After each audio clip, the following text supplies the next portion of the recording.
I don't know about you, but I always enjoy a story with a great plot twist in the middle of it. And one of the most interesting plot twists are those betrayals that you never see coming.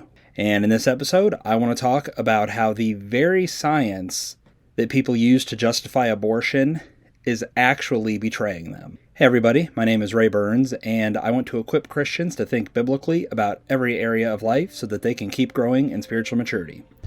And in this episode and next week's episode, you might be tempted to call shenanigans on that intro line of mine because we're not actually going to be talking about the Bible. However, if you've been around here long enough, you understand that when I think of thinking biblically, it's not just applying Bible verses to things in life, but instead thinking with a worldview that comes from a mind that is fully surrendered to Jesus Christ. And a mind like that is a mind that is going to love truth, regardless of what that truth is.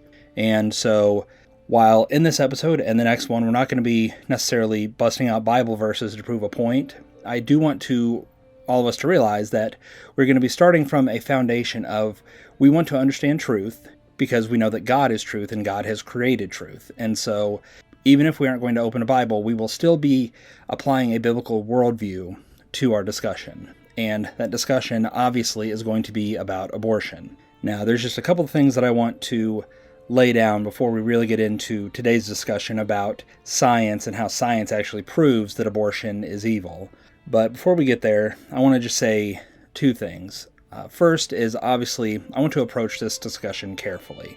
I know that abortion is a very painful subject, whether someone has experienced some form of an abortion or not.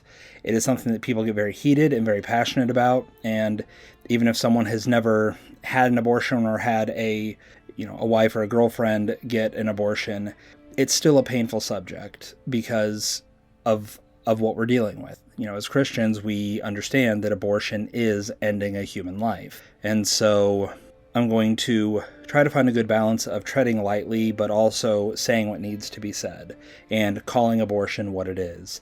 But just please understand that whatever I say, I want to approach it gently and carefully, and all of us as we are thinking about it want to make sure that we're not using abortion as just a way to feel superior to others, a way to make others feel bad, but instead realizing that abortion is like any sin. It is something that people are blinded by and even trapped in, and we need to bring Jesus Christ into that situation. Now, second thing I want to talk about is why over the next two episodes I won't be opening the Bible. The plan is in this episode we're going to talk about science.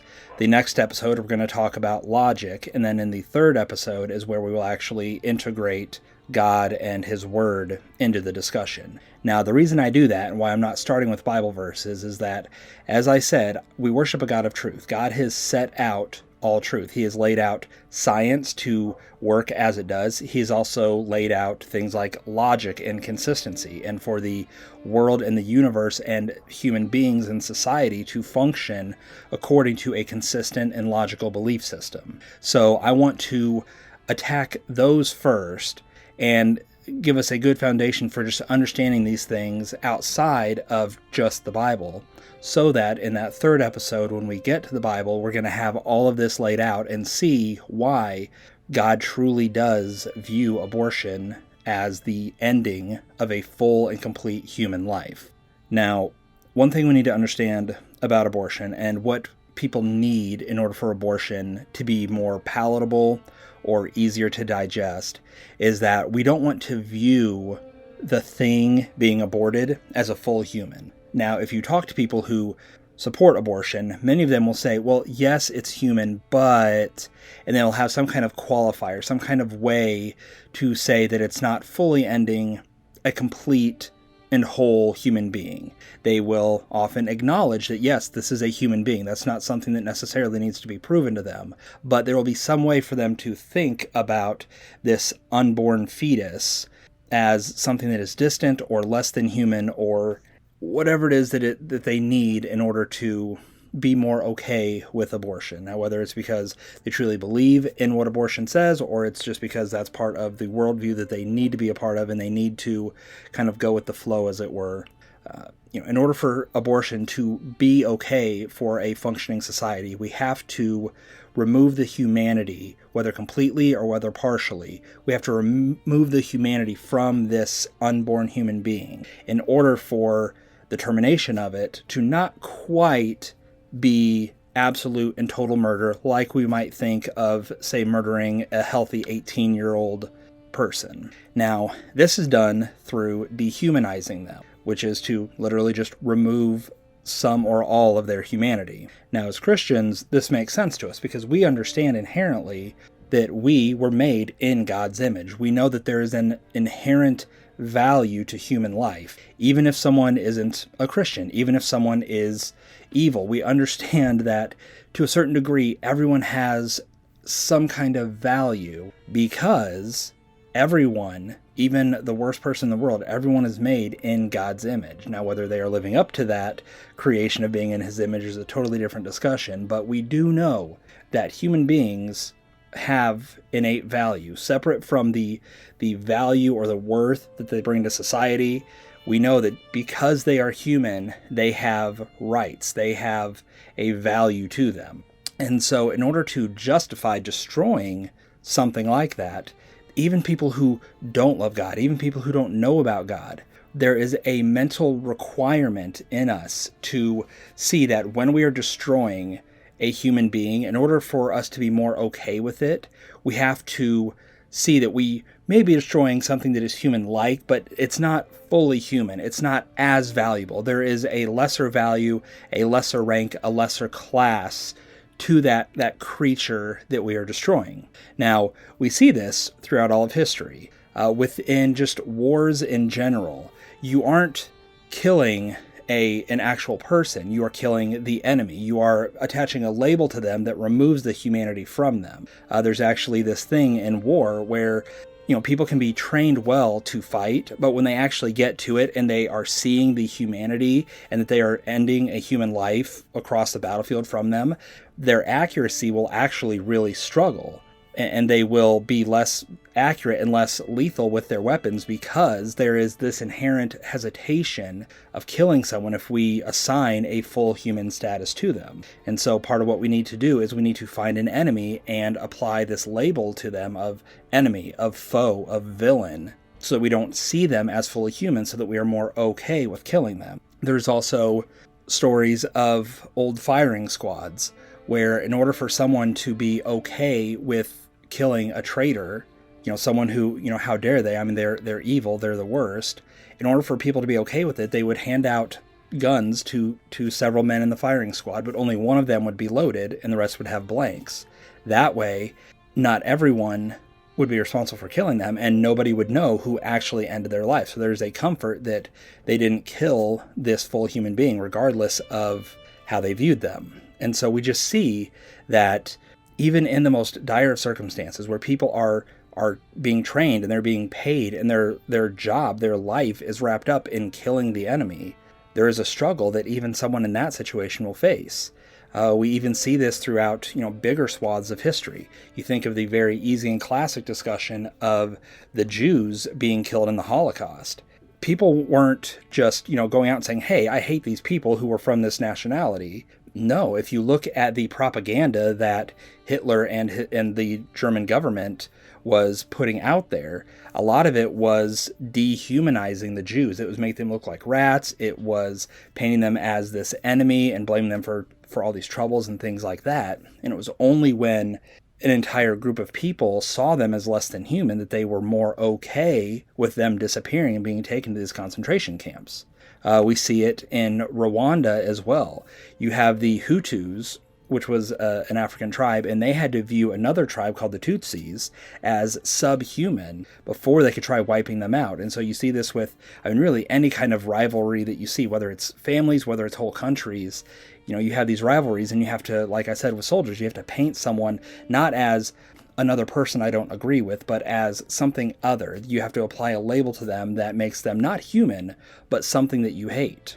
The Cambodian government, if you look at the mass genocide that happened there, they had to label an entire swath of their population as something less human and therefore having lower or no human rights so that they could, as a whole government, wipe out 25% of their entire population. They didn't do that because they randomly grabbed people, but they had to create some propaganda and start labeling and attaching subhuman categories to people so that it was more palatable, it was more acceptable for these soldiers to murder them.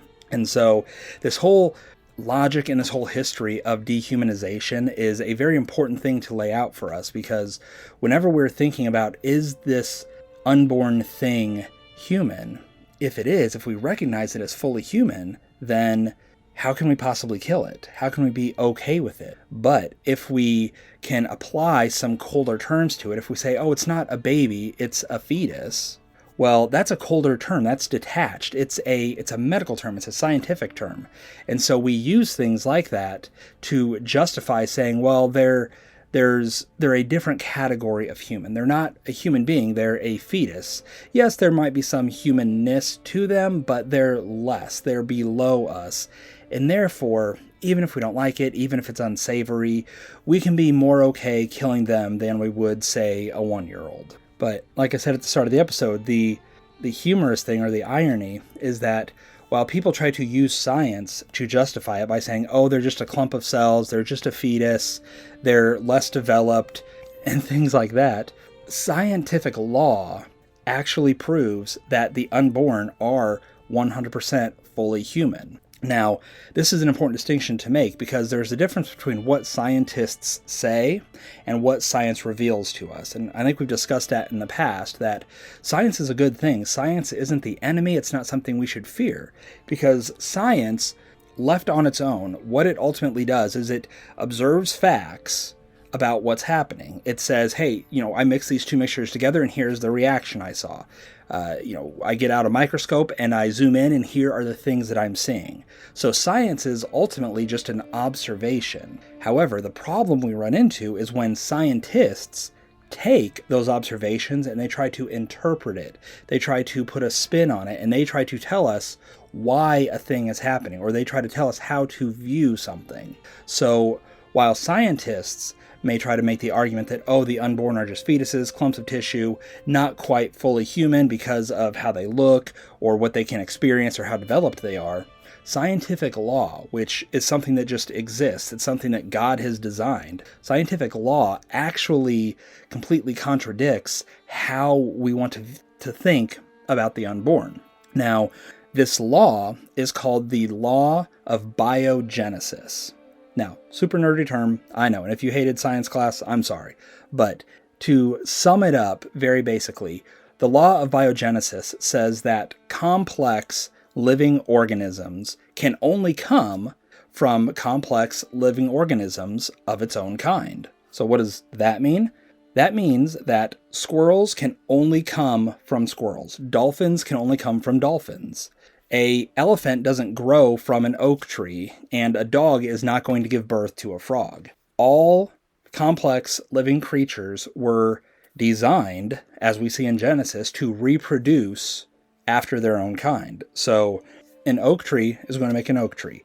A whale is going to make a whale. A dog is going to make a dog. And this is critical, because what this means is that if God designed all creatures to reproduce exact versions of themselves, then when we think about a fetus, we aren't thinking about something that is less than human or has the potential to be human. According to the law of biogenesis, which is ultimately according to how God has designed his universe to function, when a sperm meets an egg, they create a complex living organism. And the more we understand science, the more we see that that is what happens, that at the moment of conception, that thing becomes a living organism within a mother's womb. Now, within that organism, it's going to have everything it needs within its DNA in order to develop more complex features. Now, at the moment of conception, obviously, it doesn't look like much. It does look, indeed, like a little bitty blob of cells. And how do we call that thing human? Well, ultimately, it doesn't matter what we view it as. It doesn't matter how it looks to us or how we feel about it. Scientific law, the laws that God has designed for the universe to operate by, dictates and demands that when a male human and a female human create a living organism, the law of biogenesis demands that it is nothing less than a 100% full human being. And that's important because we often think that an unborn child up to a certain time, and for a lot of people that's 22 weeks of being conceived. But a lot of people see the unborn or a fetus as having the potential to be a human being, or it can grow up and develop into becoming a full human. But right now it is either not human at all or not human enough. But the reality is that, like I said, the more we understand science, the more we have even more proof that what is happening in the womb is something that is fully human, that is just growing to look more like a fully functioning human being. But it is no less human just because certain aspects of it haven't yet developed, because an embryo doesn't need something more added to it in order to fill in a gap. In other words, an embryo isn't just a building block where more things need to come in to make it turn into a human being. It already has the full potential. It has everything it needs to be a human. It just needs time and things like nutrition, just like any human being. That's all it needs in order for everything it has inside of it to develop and grow and to become a more complex and intricate creature. But again, at the end of the day, when we really boil it down, an embryo, the moment of conception, right, from the very first second that it exists as a complex organism, it is fully human based on how God has designed his universe and based on how science has proven and agrees with that reality. So what does the law of biogenesis mean for us as Christians? And especially, what does it mean for how we view the unborn then? Because one of the common phrases within the pro-life argument is that life begins at conception. And that's something that we often say, but do we really know what that means? And understanding this, yes, we know what it means. It means that life, literally the beginning of a new human being, begins at the conception of the sperm and the egg. And so regardless of what it looks like, regardless of the labels that we attach to it, an embryo, a fetus, is fully human being. And that has very far-reaching consequences and implications, both as we argue against abortion and what our responsibilities are as supporters of all human life. Now, just 3 of those things.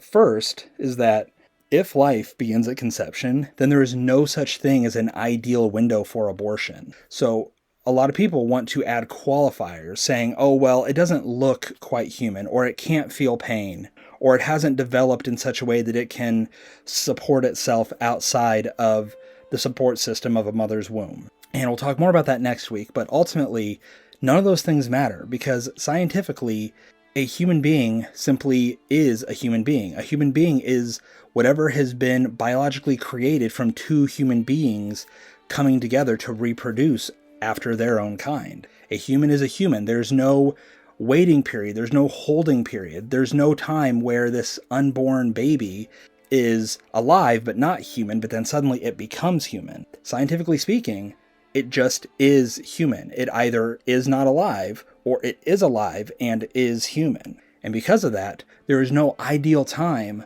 to kill a human being. If we're going to be completely logical and completely fair in how we think about it, there's no time where something is less human and therefore more appropriate to be killed. The only way that we can justify that and rationalize it is if what we talked about at the beginning, where we dehumanize it. We say that logically how we want to think about that thing makes it less human for our own needs so that we are more okay with killing it. But ultimately, no matter what we say, no matter what we feel, science demands that that is a human being, and therefore there is no right time to kill it for our own convenience.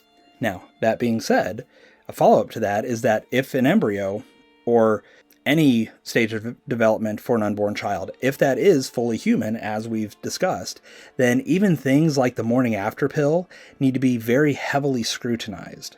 Now, for those who don't know, the morning after pill is after a woman has sex and she doesn't want a child to be conceived, she will take what's called the morning after pill, or maybe the Plan B pill. And what that does is, well, we don't really know.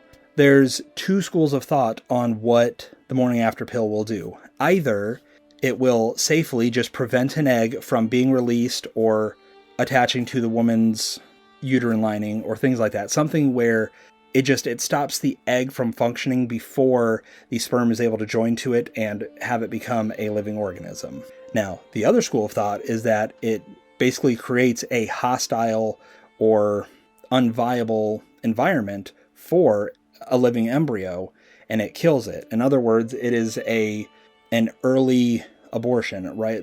When the baby has been a human being for a day or so, it basically creates an environment within the uterus where it will just kill that embryo that is, again, alive. Now, if the first one is true, right, if it just hinders the egg from ever being inseminated, then we can say that, okay, maybe the morning after pill is fine, if we can prove that that's the case. However, since last I checked, scientists didn't know how exactly it works, they just had theories.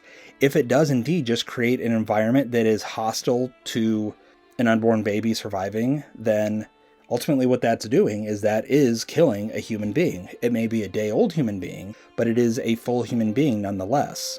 And then finally, if all unborn are fully human, then we cannot tell someone to get over a lost pregnancy or an abortion any more than we can tell them to get over losing a 5-year-old. And that is something that Christians, for whatever reason, really struggle with. They will see a woman who is in mourning, maybe even years after losing a child. Maybe the child was weeks away from being born. Maybe the child was only weeks into development. But whatever it is, when a woman is, or even a father, is struggling with the loss of their child, people will say, look, you've mourned long enough. It's time to just get over it. It's time to stop being sad. It's time to stop letting it impact you. And here's the reality. Yes, a woman who has only been pregnant for a week or 2 weeks is going to be less attached to that child in terms of experiences, right? Because they haven't held their child. They haven't, tied their shoes, gotten them dressed, seen them interact with the world and things like that. A child that is killed or dies in the womb has not had life experience that people can remember it by. However, a parent doesn't just love their child because of what that child did for them. They don't just think fondly of their child simply because they had great experiences or their child was adorable or their child was sweet or smart or whatever.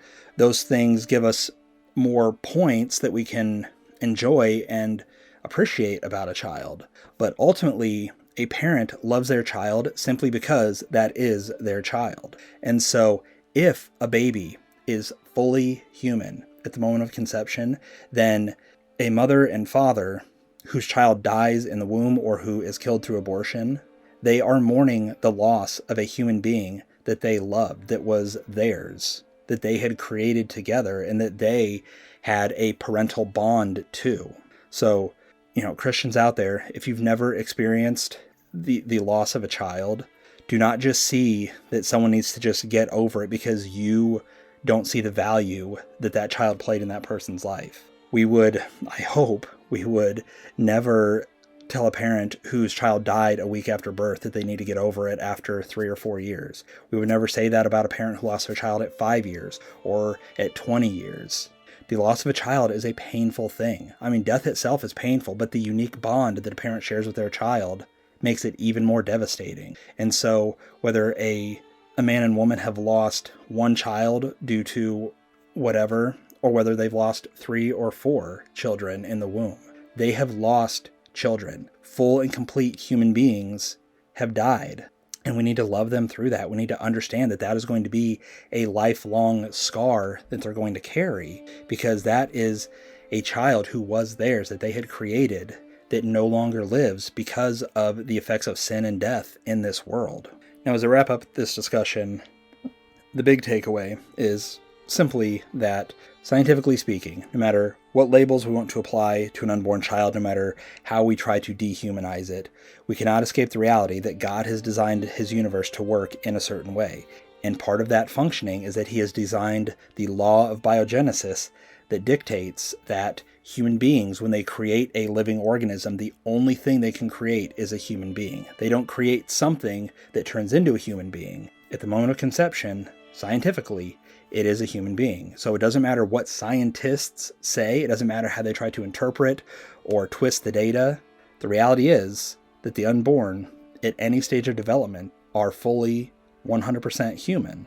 And therefore, if we choose to purposely end their life, we are choosing to purposely end the life of a human being, of an image bearer of God.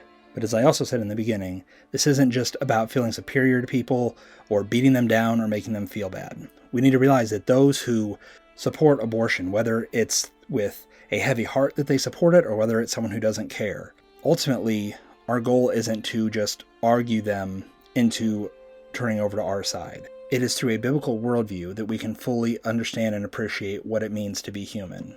But only those whose sins have been forgiven through the death of Jesus Christ on the cross, it is only those who can fully have and understand a biblical worldview. So while we can argue science back and forth, at the end of the day, what people ultimately need is Jesus Christ, so that they can understand why God has designed his universe in a certain way, in that regardless of how we feel about it, regardless of the direction culture is going, at the end of the day, murdering a human being is murder. So as you think about this episode, as you discuss it with others, just remember that, yes, we want to point people to truth as God has designed it, but we also want to make sure that we're pointing people to what they truly need, and that is Jesus Christ.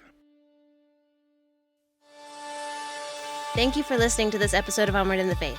Make sure you subscribe to the podcast and visit onwardinthefaith.com, where you can read hundreds of articles about every area of the Christian life.